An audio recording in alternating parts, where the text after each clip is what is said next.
வராகி தாயின் சக்தி வாய்ந்த சத்திய வாக்கு இது. என் தங்கமே, உழைப்பும் நேர்மையும் உன்னோடு இருக்கும் வரை உன்னை ஒருவராலும் வீழ்த்திட முடியாது. நீ நதி போல ஓடிக்கொண்டே இரு. உன்னோடு உன் கூடவே நான் இருக்கிறேன். ஒரு மனிதன் வாழ்க்கையை வாழ அவசியமான விஷயங்கள் இருப்பது போல வாழ்க்கையில் சந்திக்க, அதை கடந்து செல்ல, அதை எதிர்கொள்ள அவர்களுக்கு அடிப்படையான தேவை அன்பு, நம்பிக்கை, பொறுமை, நேர்மை, விடாமுயற்சி.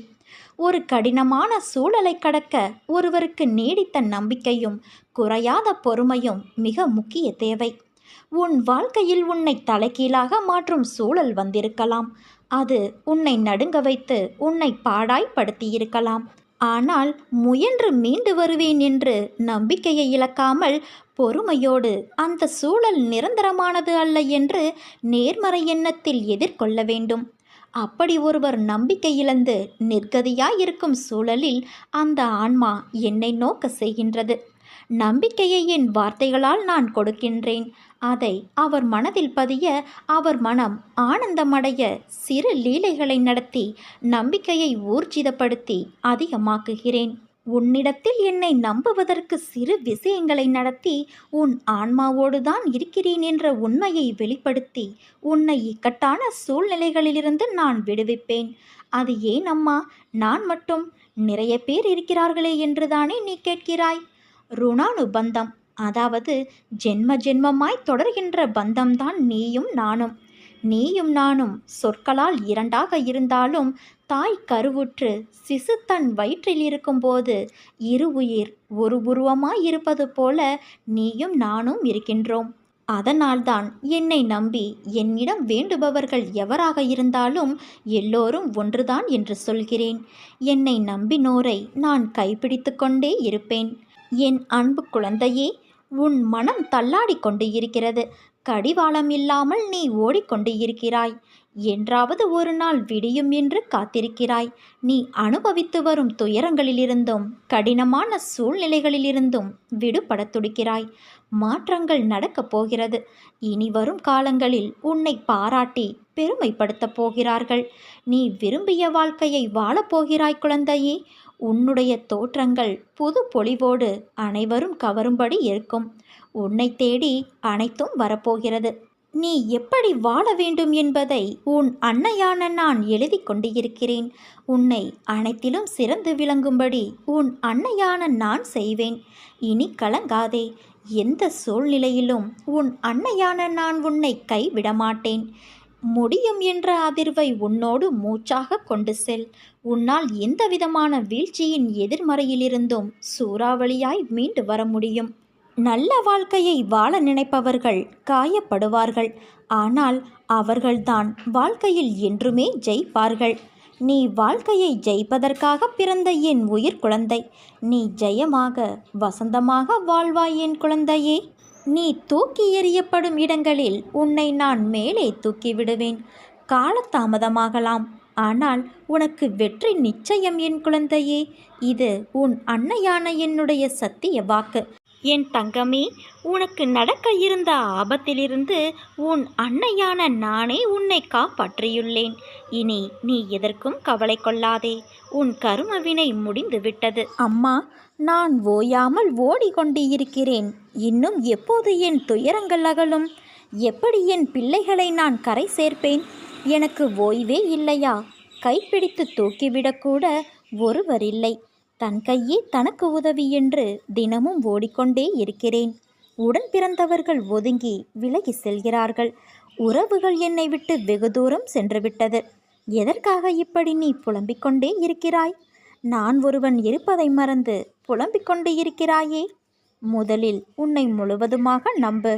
அப்போதுதான் அனைத்தும் உன்னை தேடி வரும். நீ எதிர்பார்த்து காத்திருக்கும் அனைத்தையும் நான் உனக்கு வழங்கப் போகிறேன். நீ மகிழ்ச்சியாக இருக்கப் போகிறாய். அனைவரும் வியக்கும் வண்ணம் வாழ்க்கையில் உன்னை நான் உயர்த்தப் போகிறேன் குழந்தையே.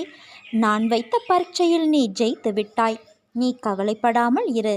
உன் அம்மா நான் இருக்கிறேன். உனது துயரங்களை விரைவில் முழுவதுமாக நான் விளக்கப் போகிறேன். உன் பாரத்தை நான் சுமந்து கொண்டு இருக்கிறேன் அல்லவா? பிறகு எதற்காக நீ வருத்தப்படுகிறாய்? உனது அழுக்குரல் எனக்கு கேட்காமல் இல்லை. பாவங்கள் செய்பவரும் தீங்கு இழைப்பதையே குறிக்கோளாய் கொண்டவரும் சிறப்பாக வாழ்கிறார்கள் என்றும், ஒரு பாவமும் அறியாத எனக்கு 8 திசைகளிலும் ஏன் இந்த துன்பமும் துயரமும் சூழ்ந்துள்ளது என்று கேட்கிறாய். உன் கேள்வி நியாயமானதுதான். இதுதான் வாழ்வின் நியதி. மனிதனாய் அவதாரம் எடுத்த கடவுள் ராமபிரான் படாத துன்பங்களை விடவா நீ பட்டுவிட்டாய்? பொய்யே பேசாத அரிச்சந்திரனின் நிலைமை என்ன? நல்லவர்களுக்கு மட்டுமே வரும் சத்திய சோதனை. ஆனால் நீ ஒன்றை புரிந்து கொள்ள வேண்டும். இவர்கள் மட்டும்தான் என்னுடைய அனுக்கிரகம் பெற்றவர்கள். நல்லவனுக்கு சோதனை வந்தாலும் கடைசியில் வீழ்வது கிடையாது. உலகம் போற்ற வாழ்வான். தீயவன் சிறப்பாக வாழ்ந்தாலும் கடைசியில் அவன் நிலைமையை பொறுத்திருந்து பார். அன்று நீ வாயடைத்து நிற்பாய். எல்லாம் நான் பார்த்து கொள்கிறேன் என் தங்கமே. நீ என்னை மட்டும் பார். நான் உனக்கு தரும் சோதனைகள் அனைத்தும் உன்னுள் தன்னம்பிக்கையை வளர்ப்பதற்கு மட்டுமே. அவ்வாறு சோதனைகளை அளித்துக்கொண்டே உன்னை நான் காப்பாற்றுவேன். நீ அறிந்தும் அறியாமலும் பேச்சின் மூலமும் கேட்பதன் மூலமும் செய்துள்ள பாவங்கள் அனைத்தும் என்னை ஸ்மரிப்பதன் மூலம் அக்கணமே முற்றிலும் அகலும். உனக்கு என்ன வேண்டும் என்பது உன்னை விட எனக்கு நன்றாக தெரியும். நீ எடுத்து வைக்கும் ஒவ்வொரு அடியும் நான் அறிந்ததே. யாரும் இல்லாத இடத்தில் கூட நான் உன்னை கவனிப்பேன் என்பதை நீ அறிந்து கொண்டால் நீ யாருக்கும் எந்த ஒரு தீங்கும் செய்யக்கூட மனதாலும் நினைக்க மாட்டாய். உனது வைராக்கியத்தை நீ எத்தனை முறை சோதித்து பார்த்தாலும் என் கரத்தை இனி எந்த நிலையிலும் நீ விடுவதாக இல்லை. பிறகு உன்னை நான் எப்படி விட்டு விலகி விடுவேன்? நீ நம்பிக்கையோடு இரு, நல்லதே நடக்கும். உன் வாழ்க்கையில் நடக்கின்ற எல்லாம் உனக்கு வலிமிக்கதாய் இருக்கிறது என்று அழாதே. வாழ்க்கையில் எனக்கு அழுகையும் வலியும் தருகின்ற உறவுகளாய்த்தான் எல்லோரும் இருக்கிறார்கள். எங்கும் என் மனதையும் என்னையும் புரிந்து என்னை நேசிப்பவர்கள் யாரும் இல்லை என்று வாழ்க்கையை நீ வெறுத்து இருக்கிறாய்.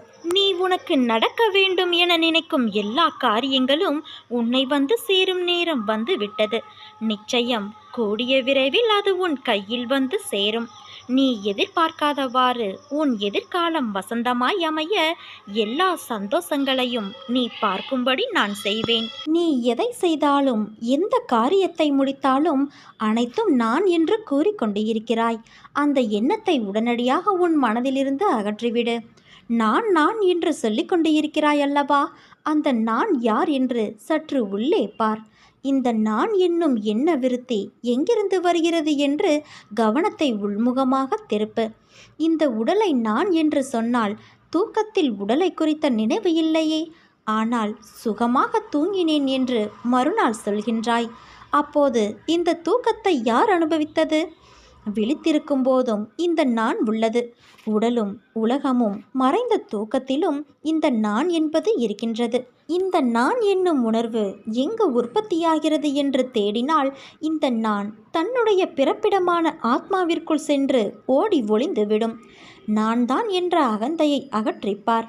எதற்காகவும் எப்போதும் கவலைப்படாதே.